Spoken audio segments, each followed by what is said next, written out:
하나님 말씀 받도록 하겠습니다. 하나님 말씀 받겠습니다. 창세기 18장 10절부터 15절까지입니다. 18장 10절부터 15절까지 제가 먼저 하나님의 말씀 읽겠습니다. 그가 이르시되 내년 이맘때 내가 반드시 내게로 돌아오리니 내 아내 사라에게 아들이 있으리라 하시니 사라가 그 뒤 장막문에 들었더라.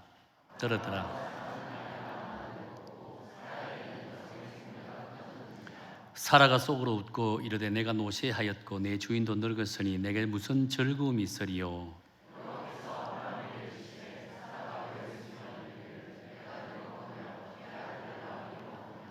여호와께 능하지 못한 일이 있겠느냐. 귀하니 이를 때에 내가 내게로 돌아오리니 사라에게 아들이 있으리라.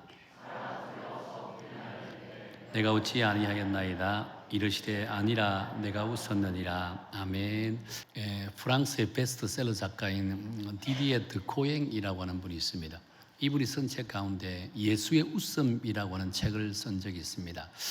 이 책의 내용을 보면 예수는 과연 웃었던 적이 있었을까라고 하는 질문으로 시작되는 것을 보게 됩니다. 사실 우리가 성경을 보면 예수님이 활짝 웃었다라고 하는 그런 성경 구절을 찾기가 참 힘듭니다. 그런 구절이 없잖아요. 반면 예수님이 울었다, 눈물을 흘렸다라고 하는 장면을 우리가 찾아볼 수 있다고 한다는 겁니다. 또 예수님을 그린 조상화들을 보면 활짝 웃는 예수님의 얼굴이 그림이 그려져 있는 조상화가 참 찾기 힘듭니다. 대다수의 성화들은 근엄하고 위험 있게 어떻게 보면 또 조금은 다르게 보면 우울한 표정을 갖고 있는 그런 모습의 예수님의 성화를 보게 되어진다고 한다는 겁니다. 여러분들도 아마 예수님의 성화를 많이 보았을 거예요. 활짝 웃는 성화를 본 적은 없죠. 요즘은 보니까 이제 작가들이 보니까 활짝 웃는 그런 예수님의 성화를 가끔 이제 볼 수 있겠더라고요. 혹시라도 보고 싶으면 제 방에 오세요. 제 방에는 웃는 예수님 활짝 웃는 성화가 걸려 있으니까요. 그렇다면 예수는 과연 웃었던 적이 있었을까라고 하는 질문에 대해서 드코엥은 뭐라고 대답을 했을까요? 드코엥이 대답하기를 예수는 언제나 항상 웃었다라고 했습니다. 그분의 사역의 여정 가운데 예수님이 항상 웃으면서 사역을 감당했다라고 했습니다. 그러면서 예수님이 증언한 복음 속에 들어있는 그 풍자와 역설은 예수님이 얼마나 웃음과 회악을 즐기는 분이심을 드러나게 하는 장면이라고 이렇게 말씀했습니다. 사실 우리가 믿는 하나님은 근엄하고 딱딱한 분은 결코 아니십니다. 언제나 웃으시고 또 우리에게 웃음을 주시는 그런 하나님이시라고 한다는 겁니다. 뿐만 아니죠. 당신께서 웃으시니까 당신의 사랑하는 자녀들에게도 웃으라고 말씀하고 있다는 거예요.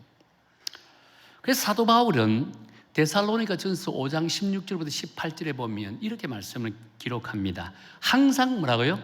기뻐하라, 쉬지 말고 기도하라, 범사에 감사하라.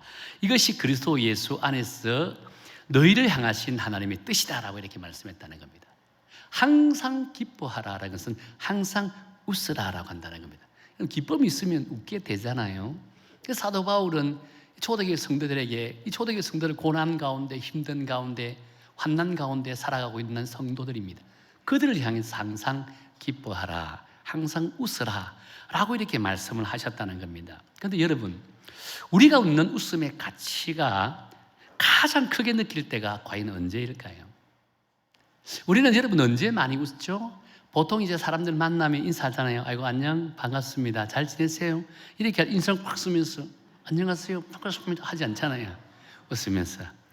이때 웃는 웃음의 가치가 클까요? 아니면 우리가 고난 가운데 벼랑 끝에 서 있을 때, 그래서 하나님께서 웃음을 되찾게 해주셨던 그 웃을 때가 가치가 가장 크다라고 생각합니다. 언제가 가치가 클까요?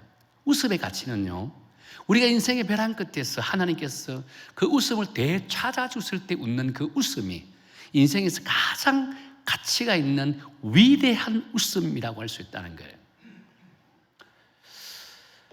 오늘 우리가 함께 읽는 본문은 이 말씀의 의미처럼 벼랑 끝에서 웃음을 찾게 된 아브라함과 사라의 이야기가 기록되어 있는 말씀의 내용이라고 할 수 있습니다. 이때 아브라함의 나이가 99세입니다. 사라 나이가 89세 때라고 할 수 있다는 겁니다. 하루는 하나님께서 아브라함을 찾아오셨습니다. 그리고서 느닷없이 내년 이맘때 내 아내 사라가 아이를 낳게 될 것이다 라고 하는 이 약속의 말씀을 주셨다는 거예요. 자, 아브라함과 하나님과 대화를 하고 있는 그 장면을 이 사라가 장막 문 뒤에서 그 이야기를 들은 거예요. 그 이야기를 들었을 때 사라는 속으로 웃었다라고 이렇게 기록하고 있다는 겁니다. 왜냐하면 사라 입장에서는 현재 자신의 몸 상태로서는 아이를 갖는다는 것은 불가능하다는 겁니다. 이런 아이는 생물학적으로 어느 정도 건강하고 어느 정도 시기 때 아이를 갖는 것이지 생물학적으로 아이를 가질 수 있는 환경이 아닐 때는 가질 수 없잖아요. 이런 의학적으로 나타나 있는 그런 정확한 어떻게 보면 결과라고 할 수 있잖아요. 그래서 오늘 본문 11절에서 뭐라고 이야기하죠? 11절을 읽어볼까요? 11절입니다. 시작. 아브라함과 사라는 나이가 많아 늙었고 사라에게는 여성의 생리가 끊어진지라라고 했다는 겁니다. 지금 사라는요, 아이를 가질 수 있는 생물학적 건강한 생리가 끊어졌다고 했다는 겁니다. 아예 생리를 하지 않는다는 거예요. 이 말은 임신할 수 있는 가능성이 저조가 없다라고 한다는 겁니다. 그런데 하나님께서는 그런 사라에게 얼토당토하지 않게 이날 내년 이맘때 아이를 낳게 될 것이다 라고 말씀하고 있는 거예요. 정말 기가 막힌 이야기죠. 그러니 사라 입장에서 그냥 웃음이 나올 수밖에 없는 거예요. 참 하나님도 웃기시네. 하나님 내 나이 모르십니까? 내 나이 89입니다. 이 나이에 무슨 아기를 갖는단 말입니까? 라고 하면서 기가 막힌 허탈한 웃음을, 헛웃음을 짓게 되는 것을 보게 된다는 겁니다. 여러분, 웃음에도 여러분 웃게 하는 것과 웃기는 것이 있습니다. 그런데 웃게 하는 것과 웃기는 것은 엄연하게 다른 웃음이라고 할 수 있습니다. 웃게 하는 것은 그 웃음 속에 감동이 있다고 한다는 겁니다. 그런데 웃기는 것은요, 억지 웃음을 유발하기 때문에 사실은 그 웃음 속에 감동이 별로 없습니다. 여러분 TV에 보면 개그 프로그램 있잖아요. 얼마나 사람을 웃기려고 노력합니까? 그래서 우리도 따라 웃어요. 웃어요. 근데 그 웃는 웃음 뒤에는 사실은 감동은 없어요. 근데 인생을 살아가면서 우리를 웃게 하는 그런 사건들이 얼마나 많이 있습니까? 근데 우리를 웃게 하는 그런 사건을 직면할 때 보면 그 웃음 속에 감동이 있는 거예요. 어떤 분은 그 웃음 속에 눈물을 흘리는 분도 있다는 겁니다. 이것이 웃게 하는 것과 웃기는 것의 차이라고 할 수 있다는 겁니다. 오늘 본문에서는 웃음은 어떤 웃음이죠? 웃기는 웃음이라고 할 수 있다는 겁니다. 지금 여기 사라의 웃음이 바로 이 웃기는 웃음이라고 할 수 있다는 겁니다. 하나님께서 억지로 자기를 웃기게 한다라고 생각하고 있다는 겁니다. 나이 많아 늙었고 생리가 끊어졌는데 어떻게 자식을 낳을 수 있느냐? 라고 하면서 하나님도 참 웃기시네요. 라고 하면서 억지 웃음을 지금 짓고 있다라고 한다는 거예요. 그렇다면 여러분, 하나님께서 정녕 우리에게 헛된 웃음, 거짓 웃음, 억지 웃음을 주시는 분이실까요? 하나님께서는요, 한 번 하신 약속을 반드시 지키시는 분이십니다. 그래서 14절에서 이렇게 말씀하잖아요. 여호와께서 능하지 못한 일이 있겠느냐라고 했다는 겁니다. 다시 말해서 능치 못할 일이 있겠느냐라고 말씀하고 있다는 겁니다. 능치 못할 일이 없으신 분이라고 한다는 겁니다. 결국 어떻게 됩니까? 딱 1년 뒤에 창세기 21장 6절에 보면 사라는 하나님의 약속의 말씀을 받고 딱 1년 뒤에 하나님의 말씀대로 이삭을 낳게 되는, 참된 웃음을 갖게 되는 그런 장면이 이 성경의 말씀에 나온다는 겁니다. 오늘 저와 여러분이 묵상하고자 하는 말씀이 바로 이 말씀이라고 한다는 겁니다. 여기에 있다는 겁니다. 하나님께서는 당신의 사랑하는 자녀들에게 결코 거짓 웃음, 헛웃음, 억지 웃음을 주시는 분은 아니십니다. 언제 어디서나 우리가 절망의 나라에 서 있다 할지라도, 인생의 새 아침이 밝은 그날을 맞이한다 할지라도 항상 하나님께서는 우리에게 밝은 웃음, 긍정의 웃음, 행복의 웃음을 주시는 분이시다라는 사실입니다. 단지 우리가 그 웃음을 받을 준비가 되어 있는가, 그 웃음이 우리의 것이 될 수 있도록 믿음으로 준비가 되어 있는가에 따라서 그 웃음을 받느냐 아니면 억지 웃음을 받는 사이 차이라고 한다는 겁니다. 그래서 오늘 저와 여러분, 특히 낙심과 절망의 시대를 살아가고 있는 저와 여러분, 억지 웃음이 남발한 이 시대를 살아가고 있는 우리 모든 그리스도인들, 특별히 우리 여성교 성도 여러분 모두는 이 본문의 말씀을 온전히 깨닫고 억지 웃음이 아니라 정말 긍정의 웃음, 참된 웃음, 행복한 웃음을 회복하는 그런 귀하고 복된 시간 되기를 예수님 이름으로 축원합니다. 자, 그렇다면 첫 번째로 벼랑의 끝자락에 찾아오신 전능하신 하나님을 우리는 신뢰할 때 참된 웃음을 회복할 수 있다는 겁니다. 벼랑 끝에서 찾아오시는 그 하나님을 신뢰할 때 우리는 참된 웃음을 회복할 수 있다고 한다는 겁니다. 오늘 본문에 등장하는 사라 입장에서는요, 아마 지금이 벼랑 끝에 서 있는 자의 심정이지 않겠는가라고 본다는 겁니다. 왜냐하면 분명 하나님께서는 창세기 12장 2절에서 아브라함과 사라를 통해서 큰 민족을 이룰 수 있는 후사를 주시겠다라고 약속의 말씀을 주셨잖아요. 그리고 15장에서는요, 횃불 언약을 통해서 그 언약의 말씀을 재확인시켜 주셨습니다. 도장을 꽉 찍어 주셨다라고 한다는 겁니다. 그럼에도 불구하고 아브라함과 사라는 자신들이 나이가 들어가고 생산의 능력을 잃어버리 가니까 어쩔 수 없이 인간적인 방법으로 후사를 보기를 원했다는 겁니다. 하나님이 약속한 그 말씀에 대해서 내가 이루어 나가겠다는 겁니다. 하나님이 성취해야 되는데 내가 하겠다는 겁니다. 기다리지 못하고 인내하지 못해서 내 힘으로 해보겠다는 거예요. 그들이 찾아낸 방법이 어떤 방법이죠? 고작 16장 2절에 보면 이렇게 말씀합니다. 우리 16장 2절 한번 읽어볼까요? 시작. 사레가 아브라함에게 이르되 여호와께서 내 출산을 허락하지 아니하셨으니 원하건대 내 여종에게 들어가라. 내가 혹 그로 말미암아 자녀를 얻을까 하노라 하매 아브라함이 사레의 말을 들으니라 라고 했습니다. 지금 아브라함과 사라는요, 하나님의 방법을 믿지 못하고 있는 거예요. 인내하면서 기다리지 못하고 있는 거예요. 그러니 내 방법이 나오는 거예요. 내 지혜가 나오는 거예요. 내 능력이 나오는 거예요. 그래서 고작 해낸 방법이 사라의 몸종 하가를 통해서 후사를 보겠다는 겁니다. 결국 16장에 보면 아브라함이 사라의 몸종 하가를 통해서 아이를 갖게 됩니다. 그 아이 이름이 뭐죠? 이스마엘입니다. 그런데 여러분, 놀랍게도 하나님께서는 하갈이 이스마엘을 임신하고 난부터 이삭이 태어날 때까지 하나님께서는 침묵하십니다. 하나님이 이 가정에 침묵하셨다는 거예요. 아주 중요합니다, 이 말씀이. 하나님이 침묵하셨다는 거예요. 뭘 의미할까요? 하나님이 침묵하신다는 것을 뭘 의미할까요? 내버려 두는 거예요. 하나님이 그 아브라함의 가정에 관심 꺼버린 겁니다. 하나님이 침묵하고 하나님이 그 가정을 내버려 두고 관심을 꺼버리니까 어떤 일이 벌어지게 되죠? 자, 아브라함이 하갈과 동침합니다. 동침하고 나니까 이제 이스마엘을 임신하게 되죠. 이스마엘이 태어났습니다. 자, 태어나는 순간 어떤 일이 벌어져야 되죠? 아이가 태어나면 그 가정에 웃음이 가득해야 됩니다.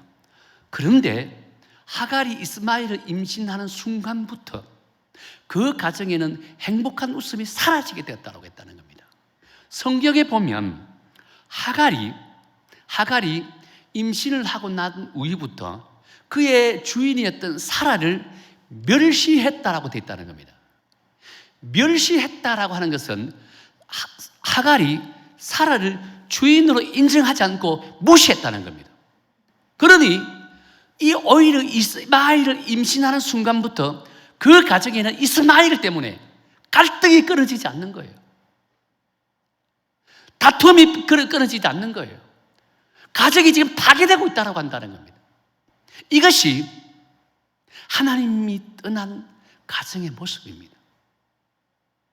이것이 인간이 주인된 가정의 모습이라고 한다는 거예요. 하나님께서는 아브라함과 사라가 이것을 깨닫기를 원하셨다는 거예요. 인간의 방법으로 이룬 것이 얼마나 헛되고 헛된 것인지를 깨닫게 해주기를 원하셨다는 겁니다. 결국 아브라함과 사라는요, 이 인간의 방법으로는 결코 행복과 즐거움을 찾을 수 없다라는 사실을 깨달았습니다. 그것을 깨닫고 나니까 자기가 누구인지를 아는 거예요. 나는 무능한 존재라는 겁니다. 이제 내 힘으로는 어떤 즐거움도 가져올 수 없다는 겁니다. 이제 내 힘으로는 어떤 웃음도 가져올 수 없다는 겁니다. 모든 건 내려놓아 버렸습니다. 어떻게 보면 포기한 거예요. 이제는 모든 건 내려놓고 그냥 자식이 돼서 포기해버린 거예요. 포기하는 어떤 마음이 생기죠? 이제 하나님께 맡기는 거예요. 지금 아브라함은 하나님이 택함받은 백성이에요. 하나님의 택함받은 백성은 자기 생각과 자기 방법과 자기 지혜를 다 내려놓을 순간에 하나님이 그때 개입한다는 겁니다. 그 말은 곧 하나님께 맡기겠다는 거예요. 그렇습니다. 저는 이 고백이 바로 사라의 벼랑 끝에 서 있는 자의 심정이지 않겠는가라고 본다는 겁니다. 또한 이 고백이 하나님을 철저하게 신뢰하겠다라고 하는 믿음의 고백임을 확신한다는 거예요.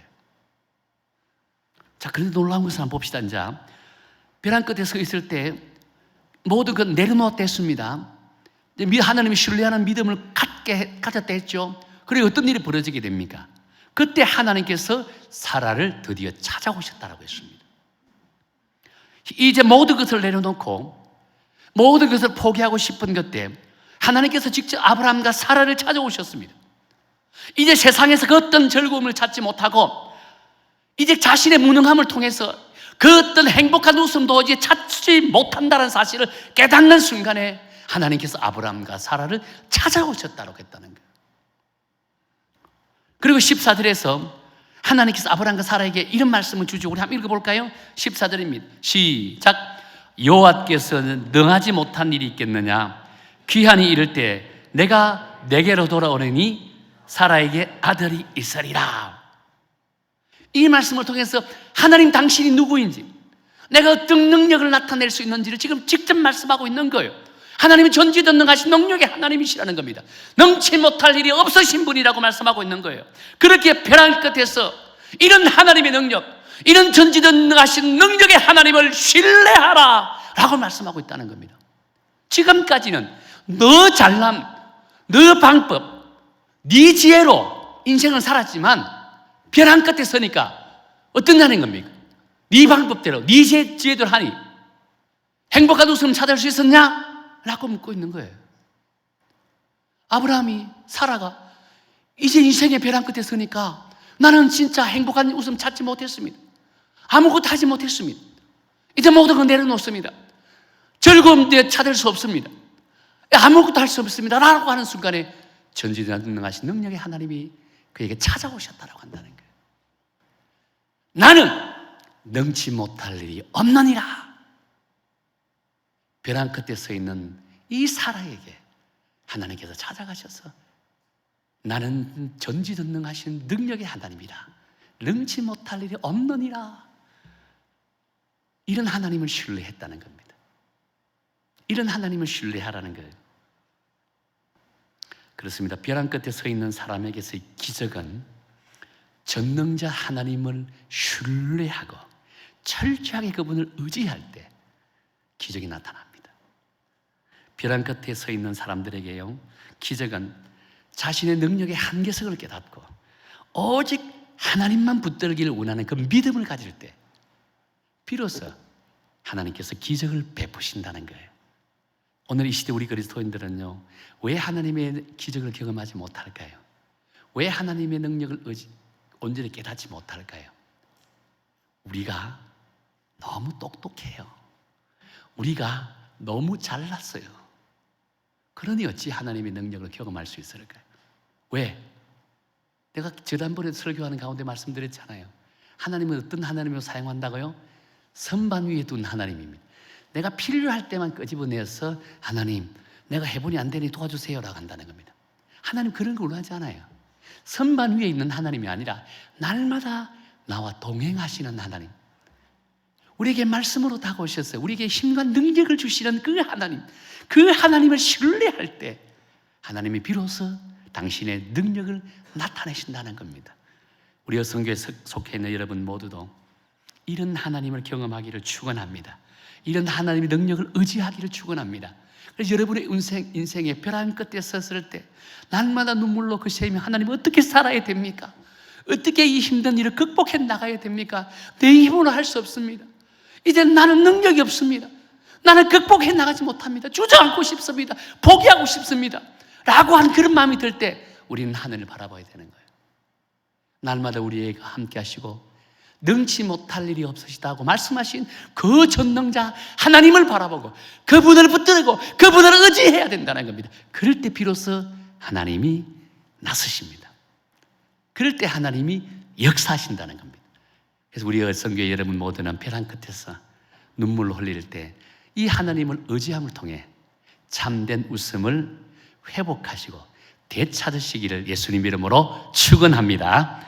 또 한 가지는요, 벼랑 끝에 찾아오시는 이 하나님의 약속의 말씀을 믿을 때 웃을 수 있다라고 했습니다. 약속의 말씀을 믿을 때 사라를 믿음의 조상으로 소개하고 있는 성경이 있죠. 히브리 11장 11절에 보면 이런 말씀이 있습니다. 우리 함께 읽도록 하겠습니다. 시작. 믿음으로 사라 자신도 나이가 많아 단산하였으나 잉태할 수 있는 힘을 얻었으니 이는 약속하신 이를 미쁘신 줄을 알았습니다 라고 했습니다. 저는 이 구절을 묵상하면서 미쁘다라고 하는 이 단어의 원어적인 의미를 한번 살펴보았습니다. 단어의 뜻이 신실하다, 성실하다라고 하는 단어의 뜻을 가지고 있더라고요. 그런데 이 단어를 한자적인 의미로 한번 해석을 해보았습니다. 여러분, 신실하다, 성실하다라고 하는 이 한자의에 공통적으로 들어가는 단어가 있죠. 어떤 단어? 말씀 은자 하는 단어입니다. 이 말이 어떤 의미냐면 곧 신실함과 성실함은 말에 대한 책임을 지는 것이다라고 했다는 겁니다. 지금 하나님께서는 신실하신 분이고 성실하신 분입니다. 그렇기에 하나님께서 내뱉은 말에 대해서는 100% 하나님이 책임져 주신다라고 하는 말씀이라는 겁니다. 당신이 내뱉은 말은 100% 책임져 주신다는 겁니다. 그래서 우리는 하나님을 언약의 하나님이라고 말씀하는 거예요. 이 언약의 하나님을 믿어야 되는 거예요. 이 언약의 하나님에 대한 확신을 가져야 된다는 거예요. 오늘 이 시대 우리를 보면 어떻습니까? 오늘 이 시대 신뢰가 무너져 버렸습니다. 사람과 사람 사이에 신뢰가 무너져 버렸다고 합니다. 나라와 나라 사이의 약속도 깨져버렸습니다. 부부간에도 약속도 깨져버리고 있는 시대가 오늘 이 시대잖아요. 얼마나 많은 가정들이 안타깝게 이 이혼을 하고 갈라서게 됩니까? 신뢰가 무너졌기 때문에, 약속이 깨어졌기 때문이라고 한다는 거예요. 이런 현상으로 인해서 우리 그리스도인들조차도 악한 영향을 받아요. 이 시대가 사회 조류가 이 신뢰가 깨어지고 약속이 깨어져 버리니까 우리 그리스도인들이 하나님을 향한 이 믿음의 약속도 깨어지고 있다고 한다는 겁니다. 얼마나 불행할까요? 하나님을 향한 약속도 깨어지는 거예요. 하나님이 깨어는 것이 아니라 우리가 하나님을 향해 깨어버린다는 겁니다. 얼마나 참 안타까운 모습이라고 할 수 있을까요? 하나님이 주신 약속임에도 불구하고 신뢰하지 않고요, 지멋대로 판단하고 자기 멋대로 해석하고 자기 계산대로 결정하는 것이 오늘 이 시대 우리의 모습이라고 한다는 겁니다. 그리고 어떻게 진실함이 있을 수 있고 어떻게 하나님께서 우리 인생 가운데 역사할 수 있을까요? 어떻게 하나님의 은혜를 경험할 수 있을까요? 여러분 스스로 돌이켜보세요. 여러분이 하나님의 말씀에 대한 신뢰, 그 약속의 말씀 얼마나 의지하고 붙들고 있다고 생각합니까? 가슴에 손을 얹고 생각해 보세요. 귀로서는 이해가 됩니다. 머리로서는 이해가 되는 거예요. 실제 삶을 통해서는요, 내가 하나님의 약속의 말씀을 전적으로 의지하고 신뢰하는 것들이 과연 얼마나 될까요? 그럼 스스로 돌이켜보라는 거예요. 얼마나 안타까운 인생을 살아가고 있는 오늘 이 시대의 모습입니까? 그러니 하나님의 은혜와 감동이 우리 안에 역사하지 못한다고 한다는 거예요. 세계적인 베스트셀러, 기독교 베스트셀러이자 저술가인 C.S. 루이스가 자기 자서전을 썼는데 자서전 가운데 이런 이야기가 있습니다. 어떤 이야기냐면 1차 대전이 벌어지고 났을 때 자기 친구가 이제 군 입대를 하게 됩니다. 그때 이제 입대를 하는데 이 입대 날짜가 이제 입대를 하고 그 열차를 타고 가야 되는데 이 발걸음을 떼지 못하는 거예요. 왜냐하면 결혼을 하다 보니까 아내가 있고 어린 자식이 있는 거예요. 아내와 어린 자식을 두고 어떻게 전장터로 나갈 수 있을까요? 차마 발걸음을 떼지 못하는 모습을 보고 C.S. 루이스가 이렇게 이야기합니다. 친구야, 걱정하지 마. 내가 너희 아내와 너희 자식은 내가 끝까지 돌보겠어. 너는 마음 편하게 갖고 전쟁터에 나가 군입대해. 보냈습니다. 근데 아뿔사 얼마 지나지 않아서 자기 친구가 전장에서 전투를 하다가 전사를 당했습니다. 죽었다는 겁니다. 어떻게 할까요? C.S. 루이스가 친구가 약속했잖아요. 그때부터 자기 친구의 아내와 자식을 평생대로 돌봤습니다. 그렇다면 이 친구의 아내가 평생 C.S. 루이스에게 아이고 감사합니다 감사합니다 그런 마음을 가져야 되잖아요. 루이스가 감사를 받고 싶은 그런 마음을 가지고 있는 인격은 아니에요. 그럼에도 불구하고 마음에 그런 마음을 가져야 되잖아요. 그런데 안타깝게도 감사함이 아니라 이 여인이 아마 말이 많았던 것 같아요. 이 사람 저 사람 만나면서 C.S. 루이스에 대해서 온갖 모함을 하고 비방을 하였다는 겁니다. 자기 가족을 돌보고 있는데 그 돌보고 있는 C.S. 루이스를 향해서 이 사람 만나서 비방, 저 사람 가서 만나서 모함. 그 장면을 지켜보던 친구들이 보다 못해가지고 C.S. 루이스 찾아왔습니다. 하는 말이, 당신은 지금 저 여자와 저 가족을 평생에 돌보는데 근데 저 사람들이 하는 행동 보면 당신을 지금 모함하고 비방하고 있는데 이제 여기서 도움 끝내라는 거죠. 고마움을 하나도 모르는데 왜 자꾸 도와주냐고 합니다. 그때 C.S. 루이스가 뭐라고 말했냐면요, 그 여인의 태도보다 더 중요한 것이 있다는 겁니다. 그게 뭐예요? 친구와 약속을 지켰다는 겁니다. 그래서 나는 약속의 하나님의 자녀라는 겁니다. 신실하신 하나님의 자녀라는 겁니다. 성실하신 하나님의 자녀라는 겁니다. 그 여인이 어떤 말을 하고 행동하고 내가 중요하지 않다는 겁니다. 나는 내 친구와 약속한 것이 더 중요하다고 했다는 겁니다. 왜? 나는 신실하신 하나님의 자녀이기 때문이라고 했다는 거예요. 오늘 우리가 사는 세상에 너무나 자주 약속을 파기합니다. 약속을 파기를 통해서 온갖 배신을 당하기도 합니다. 여러분도 인생을 살아오면서 많은 배신을 당했죠? 저도 이 나이에 많은 배신을 당했습니다. 배신당해 사업도 조금 망하기도 하고 배신당해가지고 정말 힘든 시간도 많이 보내봤습니다. 그렇다 보니까 어느 순간 우리 마음에는요, 약속을 믿지 못하는 씨앗이 뿌리를 존재하기 시작한다는 겁니다. 씨앗이 우리 마음에 웅트다 보니까 그게 점점 자라갑니다. 자라가다 보니까 사람에 대한 신뢰감을 놓쳐버립니다. 사람에 대한 신뢰감을 놓치니까 하나님에 대한 신뢰감도 점점 사라지고 있다는 겁니다. 그래 불신의 열매가 끊임없이 우리 마음에서 솟아나고 있는 거예요. 그럴 때 하나님께서 우리에게 뭐라고 말씀하셨습니까? 하나님께서 로마서 4장 18절에서 우리에게 이런 말씀을 주셨습니다. 우리 한번 읽어볼까요? 시작. 아브라함이 바랄 수 없는 중에 바라고 믿었으니 이는 내 후손이 이 같으리라 하신 말씀대로 많은 민족의 조상이 되게 하려 하심이라 라고 했다는 겁니다. 여기서 아브라함은 뭐라고요? 바랄 수 없는 중에 바라는 믿음을 가졌다라고 했다는 겁니다. 여러분, 바랄 수 없는 중에 바라는 믿음은 어떤 믿음일까요? 불가능을 가능케 하신 전능자 하나님을 믿는 믿음이라고 한다는 거예요. 사라는 나이가 들었고 생리가 끊어서 아이를 갖지 못한다 했습니다. 분명히 세상적으로 육신적으로 보면 아이를 가질 수 없어요.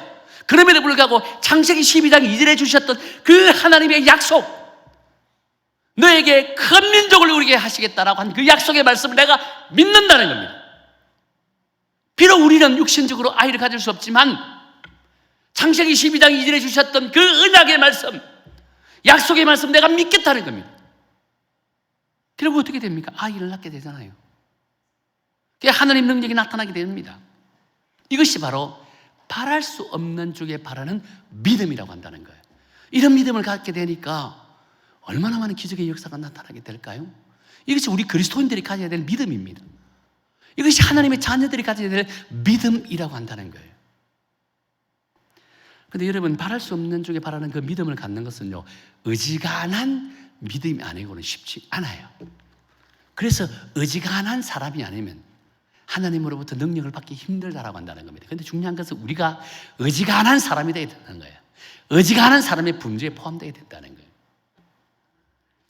그렇다면 아브라함은 이처럼 바랄 수 없는 쪽에 바랄 수 있는 이 믿음을 가질 수 있었던 그 이유가 어디 있을까요?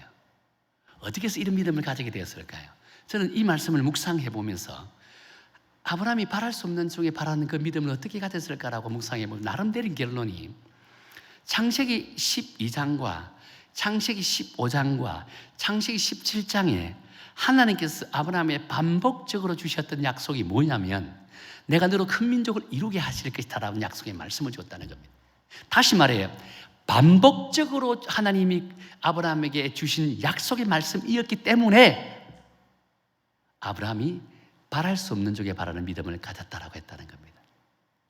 창세기 12장의 약속을 받았죠. 받았는데 12장이 되다 보니까 이제 하나님이 약속의 말씀을 받았는데 이제 시간이 지나가도 아이가 낳지 않습니다. 그럴 때 엉뚱한 생각을 갖게 되죠. 어떤 엉뚱한 생각을 갖게 됩니까? 내 후사를 이을 사람이 필요하다는 겁니다. 그래서 종들 가운데 제일 똑똑한 종을 세워서 이 종을 통해서 내 후사가 만들어야 되겠다라고 생각했다는 겁니다. 그것도 인간의 방법이에요. 그때 하나님께서 아브라함을 데리고 나가서 어떻게 합니까? 하늘 수많은 별들을 보여줍니다. 그곳에 햇불 언약을 갖게 되잖아요. 다시 이야기합니다. 내 생각이 정말 잘못됐다. 내가 반드시 너에게 저 하늘의 수많은 별들처럼 큰 민족을 이루게 만들 것이다. 믿음을 제 확인시켜 주셨습니다. 근데 또 시간이 흘러가니까 이제 또 아이를 갖지 못하는 상황이 생깁니다. 또 자기가 자기 인간적인 방법이 이제 막 동원되려고 합니다. 그때 하나님께서 또 나타나셔서 17장에서 또 아브라함에게 걱정하지 마라. 내가 큰 민족을 이룰 만큼 내게 자손을 줄 것이다. 또 약속의 말씀을 전다는 겁니다. 아브라함 입장에서는 처음에 이 약속의 말씀을 받았을 때는 그냥 막 그러려니 하고 생각했습니다. 그런데 이 말씀이 15장에서 또 확인시켜 주시고 또 17장에 또 확인시켜 주시니까 이제는 그것이 그러려니 하는 생각이 확신적인 생각으로 바뀌게 됐다는 겁니다. 그래서 말씀은 끊임없이 반복적으로 들어야 되는 거예요. 반복적으로. 그래야 그 말씀이 내 삶 속에 피가 되고 생명이 되고 또 은혜가 되는 겁니다. 찰스 스펄전 목사님, 우리 설교의 아버지라고 부르는 찰스 스펄전 목사님은 한 번은 이제 자기 교회 성도를 바라보니까 너무 안타까운 마음이 들더래요. 과연 우리 성도들이 구원의 확신이 있을까라고 생각이 들어서 그날로부터 한 달 내내로 십자가에 대한 설교를 하는데 똑같은 본문과 똑같은 제목과 똑같은 내용으로 한 달 내내로 설교를 했다고 합니다. 똑같은 본문과 똑같은 제목과 똑같은 성경으로 한 달 내내 설교했습니다. 여러분 같은 어떤 마음이 들까요? 목사님 또 설교하네. 목사님 설교 준비 안 하셨나? 또 이렇게 하고 저렇게 하고 저렇게 결론 맺을 거다. 그러면 기대 박아버려요. 그 다음 설교하면 우리 목사님 진짜 큰일 났다. 설교 준비 안 하고 있잖아. 큰일 났다. 그 다음 똑같은 설교하면 목사님 쫓아내야 되겠다. 이게 우리 마음이잖아요. 찰스 스펀저 목사님 뭐라 했는지 아세요? 말씀은 반복적으로 들어야 된다. 복음은 끊임없이 반복해서 들어야 된다 라고 했다는 겁니다. 아브라함이 반복적으로 그 말씀을 들으니까 처음에는 그러려니 한 생각이 나중에는 확신으로 바뀌더라고 한다는 겁니다. 여러분도 하나님의 말씀을 반복적으로 듣고 반복적으로 묵상하세요. 그럴 때 하나님의 놀라운 기적의 역사가 저는 일어나게 될 줄로 저는 믿습니다. 그렇습니다. 저는 이 사건이 아브라함과 사라의 인생을 바뀌는 인생의 터닝 포인트, 믿음의 터닝 포인트가 됐던 이 사건이지 않겠는가라고 본다는 겁니다. 아브라함과 사라가 절망의 끝자리, 벼랑 끝자리에서 하나님의 언약의 말씀을 붙들게 된 것이 인생을 역전시키는 계기가 되었다라고 한다는 겁니다. 여러분, 인생의 벼랑 끝자락은요 대단히 위험한 곳이잖아요. 죽음이 깃든 곳입니다. 고통과 절망이 엄습하는 곳이 인생의 벼랑의 끝자락이라고 할 수 있다는 겁니다. 반면 그 벼랑 끝자락은요 하나님의 임재를 경험할 수 있는 은혜의 장소이기도 하다는 겁니다. 하나님의 임재가 나타나는 성도는요 인생의 벼랑 끝자락에 섰을 때 하나님을 바라봅니다. 두 손 들고 하나님을 찬양하고 하나님께 기도하고 언약의 하나님을 의지한다는 겁니다. 그래서 우리의 인생의 벼랑 끝자락은 하나님의 은혜를 경험하는 장소이고 하나님의 임재를 경험하는 장소가 되어진다고 한다는 겁니다. 우리 여성교 성도 여러분 모두는 인생의 벼랑 끝자락에 섰을 때 하나님의 은혜를 경험하시기를 축원합니다. 예수님께서도 이 역설적인 은혜를 경험했습니다. 예수님도 십자가라고 하는 벼랑 끝에 서셨잖아요. 그 십자가의 벼랑 끝은 혹독한 고통이 있는 그런 자리였습니다.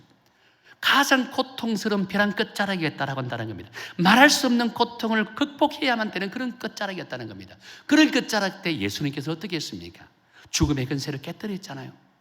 예수님의 십자가의 벼랑 끝에서 부활의 영광을 얻게 되었다는 겁니다.